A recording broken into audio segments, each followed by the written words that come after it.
Welcome to Salad with a Side of Fries. I'm your host, Jen Trepic, talking wellness and weight loss for real life.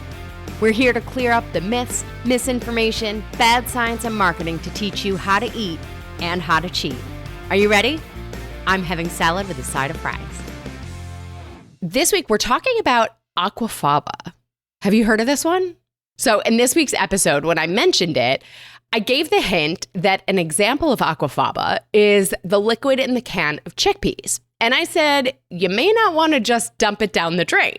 So what is Aquafaba? What's so special about it? What do we do with it? And why are some people not fans of it? I got you. Okay, so Aquafaba, in sort of layman's terms, is like fortified water. A doctor that I work with described it as proteinated water. And I don't know, I think that's kind of a misnomer, but let's keep going. So it was discovered in like 2014 by a French guy. So some say he was a musician, some say he was a chef. Either way, his name was Joël Roussel. I might be saying that wrong, but anyway, he figured out that the liquid from a can of beans could be used to create foams like egg whites. Then a couple years later, I think it was around 2018, there was another guy, Goose Wolt. Again, I might be butchering his last name, so sorry. So he coined the term Aquafaba, Latin for aqua, water, faba, bean. And then he apparently figured out that if you took this water and added sugar, you could make a vegan meringue. And then it can also be used in place of oils in recipes and so many more things. So it gained a lot of popularity. And sure, it is definitely more interesting if you're vegan and don't eat eggs, or if you're allergic to eggs, or if you have PKU. So for those with high levels of phenylalanine in their blood, and you have to, watch your protein intake or eggs in particular, this might be really interesting. And you could get Aquafaba from basically any pulse, it could be canned chickpeas or white beans, but think honestly, any beans, even lentils can make Aquafaba. So the chemistry for a second, because cooking and baking is science, right? Here's how it works. So beans are high in starch. The starch is actually the stored energy in the plant. So for beans, it's particularly two specific polysaccharides called amylose and amylopectin. When you cook the bean, the heat makes them soft, and it causes some of the bean's proteins and starches to leak out into the water. The water then gets thick because of the proteins and starches in it. Now, the proteins act kind of like egg whites because they can trap air when you whip them. Therefore, you're getting things like meringue and egg whites and foams, right? The starches help make it sticky and creamy, which is great for baking and cooking. What's really in the water, though, nutritionally speaking, it's not totally clear. So there's a website called aquafaba.com, so you can go over there. They say a tablespoon has 3 to 5 calories, with less than 1% of that coming from protein.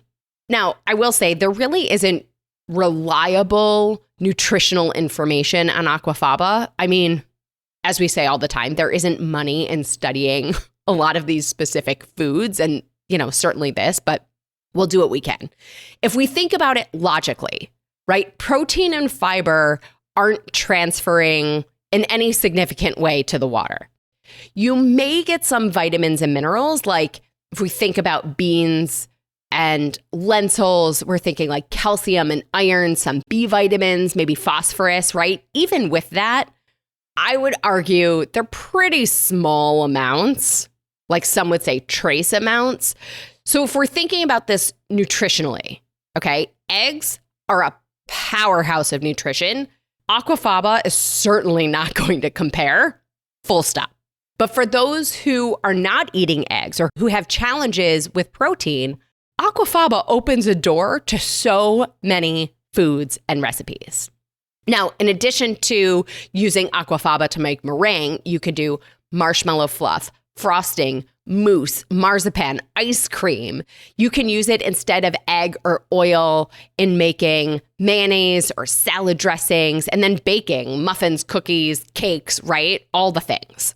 Now, taste-wise is always people's question. So the liquid smells like beans, when it comes out of the can or after you make it. Once it's in a recipe, though, it's pretty neutral. So I would definitely be sure that you don't use the liquid from beans that are salted, right? Like I would make sure that salt is at a minimum because, I don't know, if you have salt in there, it's going to turn your baked good pretty salty, right? If you need the liquid to be thicker, you just heat it, right? Cook it to reduce it down. But before you use it in any recipe, just make sure it's cool. And that replacement thing, so 1 large egg, you would use 3 tablespoons of the Aquafaba. If you're replacing 1 large egg white, you do 2 tablespoons of the Aquafaba. Now, with all that said, there are also some people who are not fans of Aquafaba. So their first argument is that it's, low nutrient density. And I'm in the camp of, as long as we know that and we're not thinking that it's making our baked goods more nutritious, I think we're all right. Okay.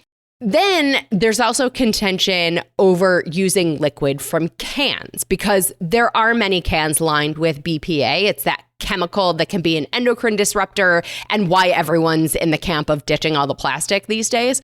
So to me, this is also easily addressed, right? Either get more information on the cans used by the bean company, right? Or the company that you're buying your canned beans from, or make your own Aquafaba with dry beans and water. So you get the beans you can use for meals, and then the Aquafaba you can keep instead of tossing it out, right? Ignoring Aquafaba because of cans, I don't know. To me, it's a little bit like throwing the baby out with the bathwater, right? Like we don't have to loathe Aquafaba because of cans, right? So if you're going to make your own, it's generally about 2 cups of dry beans with 8 cups of water. And you could certainly Google or ChatGPT or, find directions online for how to make it and, boil your beans. Okay. Another point that makes people anti-Aquafaba is anti-nutrients. Now, whenever we talk about anti-nutrients, we discuss that many are diminished or even removed when the plant or food is cooked. Some people say that those anti-nutrients end up in the water, right? End up in that Aquafaba. So I guess, yes, they might. I also am curious how much the heat damages them, right? And to me, they're likely to not be that potent, but I don't know for sure. I'd also say that as long as Aquafaba is not becoming like a staple of our nutrition, we're probably okay, right? And then the sodium thing comes up again when we talk about canned foods and why people don't like Aquafaba. We already talked about the sodium piece, right? So we're going to look for no salt or minimal salt if we're using the canned version. Again, if you make your own, this is not an issue. And then the one anti-Aquafaba argument that I can't fully rationalize is gassiness. Okay, so hear me out on this one. Okay, for some people, beans create gas, right? Do you remember the old thing? What was the thing as a kid? Like beans, the magical fruit, the more you eat, the more you toot, right? Okay, so the worst culprits of creating gas are the oligosaccharides. And we talked about that there are a couple polysaccharides in these beans. Now, it's possible that in the cooking process, the polysaccharides become oligosaccharides and therefore create gas, or even in the digestive process, right? So this is where you do you, as I often say, right? I think it's a simple sign to also indicate if we're having maybe too much or having Aquafaba too often, right? So you could certainly take this, to be what it is for you. I think if you need an alternative to Aquafaba, there's always flax or chia eggs where you use 1 tablespoon of ground flax or chia with 4 tablespoons of water. And then I remember from my old Weight Watchers days a million years ago, you can use applesauce instead of oil in some baking recipes. But nevertheless, Aquafaba, I think, is pretty interesting. right? It maybe makes the argument for buying dry beans and cooking them yourself instead of buying canned. But either way, Aquafaba is a new fun food fact for you. So the next time you have canned beans, maybe don't throw that liquid out. There might be something really valuable in there.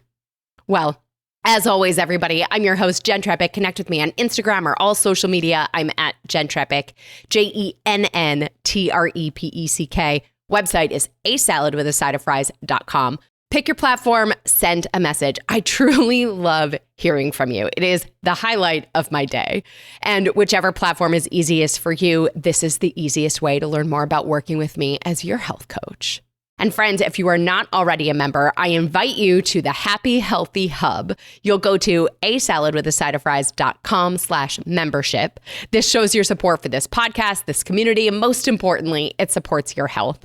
On top of the 24/7 Ask Me Anything, the community chat, the discounts, and the curated content, you'll get this week's recipe for sourdough grilled chicken sandwich in honor of August being National Sandwich Month in the US. Well, friends, that's it for today's episode of Salad with a Side of Fries. Congratulations for making yourself and your health a priority. Thanks so much for joining us. Be sure to click subscribe or follow on your favorite podcast platform. Share us with a friend, and we'll be back next week. Always remember, you deserve it, and you are worth it. Happy healthy.